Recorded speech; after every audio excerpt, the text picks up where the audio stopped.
Hi hello guys, நம்ம இலக்கிய சீரியலில் என்னென்ன சுவாரஸ்யமான விஷயங்கள் நடக்க போகுதுன்ட்டு இந்த ஒரு குட்டி ப்ரமோவாக பார்க்க போகிறேங்க. என்னென்ன சுவாரஸ்யமான விஷயங்கள் நடக்க போகுதுன்ட்டுனாக்கா, இது வரைக்கும் எவ்வளோ பிரச்சனை அனுபவிச்சிருப்பாங்க, எவ்வளோ தடை வந்துச்சு, ஆனால் அதெல்லாம் நிறுத்திட்டாங்க. ஆனால் இந்த டைமில் வந்த பிரச்சனையை தடுத்து நிறுத்தவும் முடியாமல் மாட்டிக்கின்னு முழிக்கிறாங்க நம்ம இலக்கிய. என்ன ஆச்சுன்னாக்கா, இந்த அஞ்சலியோட ஆட்டத்தை எல்லாம் நிப்பாட்டாமல் இப்போ என்ன பண்ணாங்கன்னாக்கா, இப்போ அவளை ஃப்ரீயாக விட்டு என்னாச்சு மன்னிச்சு விட்டதுனால இவங்களுக்கு இப்போ பெரிய பிரச்சனையா அமைஞ்சிருச்சு. இப்போ இந்த இலக்கியா என்ன பண்ண போறாங்கனாக்க, ஏதாவது ஒரு பிரச்சனை முடிஞ்சு வெளியே வந்தா போதும், இந்த அஞ்சலியை நம்ம சும்மா விடக்கூடாது, இவளோட கதையை மொத்தமா முடிச்சு கட்டணும் அப்படின்னு சொல்லிட்டு தான் இருக்காங்க. இந்த பைரவி என்ன பண்ணாங்க, கூட சேர்ந்துக்கிட்டு இந்த அஞ்சலி கூட இல்லாத பொல்லாத வேலையெல்லாம் பண்ணிட்டு இருந்தாங்க. ஆனா இது எல்லாத்துக்கும் ஒரு முடிவு கட்டணும் அப்படின்னு சொல்லிட்டு தான் நம்ம இலக்கியா இருக்காங்க. ஆனா அவங்களுக்கு ஹெல்ப் பண்ணதான் இந்த வார்டன் இருக்காங்கல்ல, அவங்களே நல்லபடியாக ஹெல்ப் பண்ண ஆரம்பிச்சிட்டாங்க. ஏன்னா அவங்களோட குழந்தைய அழிக்கணுன்றதுக்காக அங்கே இருக்கிற ஒரு ஜெயில் கைதி என்ன பண்ணாங்கன்னாக்கா, மருந்து கலக்கி கொடுத்தாங்க. அதை எப்படியோ தடுத்து விட்டு அவங்கள காப்பாற்றிட்டாங்க. நீ இந்த மாதிரி பொண்ணாக இருக்க, நீ எப்படி அவங்கள அதாவது அந்த குழந்தைய கொண்டு இருப்பா அப்படின்லாம் கேட்க ஆரம்பிச்சிட்டாங்க. நான் கொல்லவில்லை மேடம், எல்லாமே சதி போட்டு பண்ணிட்டு இருக்காங்க அப்படின்னு சொல்ல ஆரம்பிச்சிட்டாங்க.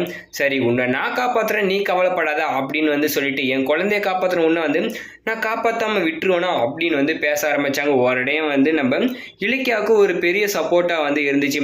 அவங்க என்ன பண்ணாங்கனாக்கா, அங்கேருந்து கிளம்பி போகிறாங்க. போலீஸ் கையில் இந்த மாதிரி வேற ஒரு போலீஸ் கையில் கம்ப்ளைண்ட் பண்ணுறாங்க. இந்த மாதிரி இந்த பொண்ணை பொய்யான வழக்கில் காசை வாங்கிட்டு உள்ளே வச்சுட்டு இருக்காங்க, நீங்கள் தான் மேடம் இதுக்கெல்லாம் ஹெல்ப் பண்ணோம் அப்படின்னு சொல்லிட்டாங்க.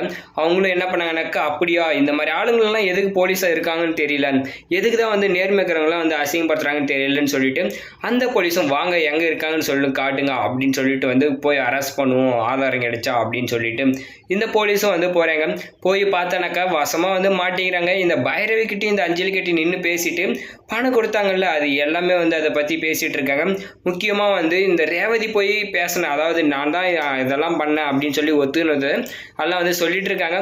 அந்த ஒரு நேரத்தில் இவங்க என்ன பண்ணாங்கனாக்கா, மாசென்ட்ரி கொடுத்த கூண்டோட எல்லாரையும் பிடிச்சிட்டாங்க. அது மட்டும் இல்லாமல் மெயினாக இந்த போலீஸ் தானே இதுக்கெல்லாம் காரணம், அவங்கள பிடிச்சா போதும் எல்லா உண்மையும் வெளியே வந்துடும் அப்படின்னு சொல்லிட்டு என்ன பண்ணாங்கனாக்கா, கன் எடுத்துன்னு போயிட்டு அந்த போலீஸ் முன்னாடி நெத்தியில் வச்சுட்டாங்க. ஏண்டி உண்மையை ஒத்துக்கோ, நீ அவள் கையில் பணத்தை வாங்கிட்டு தான் இந்த இலக்கியாவை தூக்கி உள்ளே போட்டியா அப்படின்ற எல்லா விஷயத்தையும் கேட்குறாங்க. வேறு வழியே இல்லாமல் கன்று நெத்தியில் இருக்கிறதுனால ஆமாம் நாங்கள் தான் பண்ணோம் அப்படின்ற எல்லா விஷயத்தையும் ஒத்துக்கினாங்க. இல்லைனா உயிர் போயிடும் அப்படின்ற ஒரு பயத்தில். ஆனால் அங்கே நடந்தது எல்லாமே நம்ம இலக்கியாவுக்கு சாதகமாக தான் நடந்துட்டுருக்கு. அவங்க நல்லபடியாக வெளியே வருவாங்களா, இந்த போலீஸ் போயிட்டு உள்ளே ஜெயிலில் மாட்டுவாங்களா அப்படின்றத கமெண்ட் பண்ணி வீடியோக்கு லைக் போட்டு நம்ம சேனலை சப்ஸ்கிரைப் பண்ணிக்கோங்க.